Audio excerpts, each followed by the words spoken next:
Iran बनाम Israel America टकराव का आज 104वां दिन है और पश्चिम एशिया में तनाव चरम पर है। ईरान ने राजनीतिक रूप से बेहद महत्वपूर्ण स्ट्रेट ऑफ होर्मुज को सभी जहाजों के लिए पूरी तरह बंद करने का ऐलान कर दिया है। ईरानी सेना के सेंट्रल हेडक्वार्टर के मुताबिक दक्षिणी प्रांत होर्मुजगान में अमेरिकी हवाई हमलों के जवाब में ये कदम उठाया गया है और होर्मुज से गुजरने की कोशिश करने वाले दो उल्लंघनकारी जहाजों पर आईआरजीसी ने निशाना भी साधा है। अमेरिकी राष्ट्रपति डोनाल्ड ट्रंप के दावों को खारिज करते हुए ईरानी विदेश मंत्रालय ने साफ किया है कि वॉशिंगटन से कोई सीधा संपर्क नहीं है और अमेरिकी हमलों ने मौजूदा संघर्ष विराम को बेमानी बना दिया है, जिसके गंभीर परिणाम होंगे। दूसरी तरफ अमेरिकी रक्षा मंत्री पीट हेग्सेथ ने दक्षिणी ईरान के बंदर अब्बास, मिनाब और सिरिक में हुए हमलों की पुष्टि करते हुए चेतावनी दी कि ईरान की तरफ से अपाचे हेलीकॉप्टर गिराए जाने जैसी आक्रामक कार्रवाइयों के खिलाफ अमेरिका के ये सेल्फ डिफेंस हमले आगे भी उतनी ही सख्त और जारी रहेंगे। ग्लोबल मार्केट में तेल सप्लाई ठप होने की आशंकाओं के बीच संयुक्त राष्ट्र और रूस ने दोनों पक्षों से तत्काल संयम बरतने की अपील की है। कृत्रिम बुद्धिमत्ता यानी एआई के बढ़ते प्रभाव को लेकर अब खुद एआई कंपनी एंथ्रोपिक के सीईओ डारियो एमोडेई ने चिंता जताई है।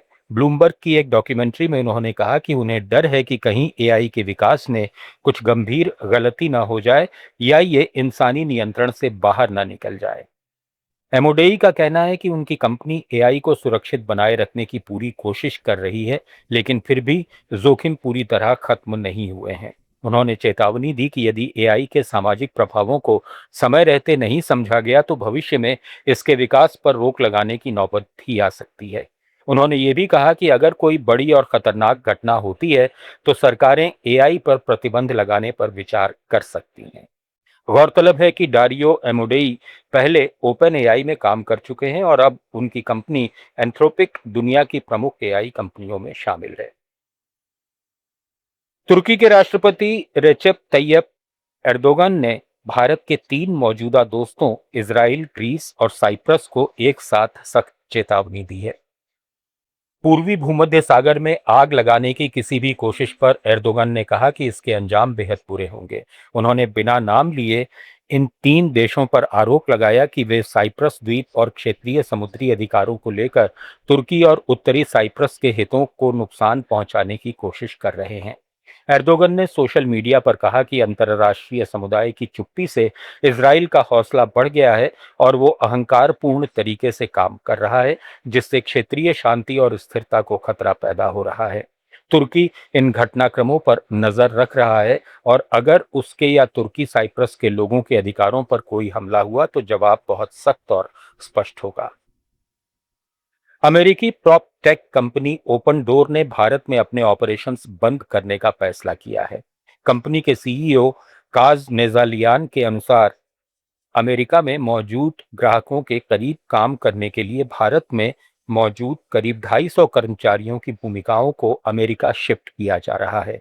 ओपन डोर 2.0 रणनीति के तहत मैनुअल वर्कफ्लो को एआई संचालित छोटी टीमों और यूनिफाइड सिस्टम से बदल दिया गया है, जिससे हेड काउंट घटेगा लेकिन कारोबारी प्रभाव बढ़ेगा।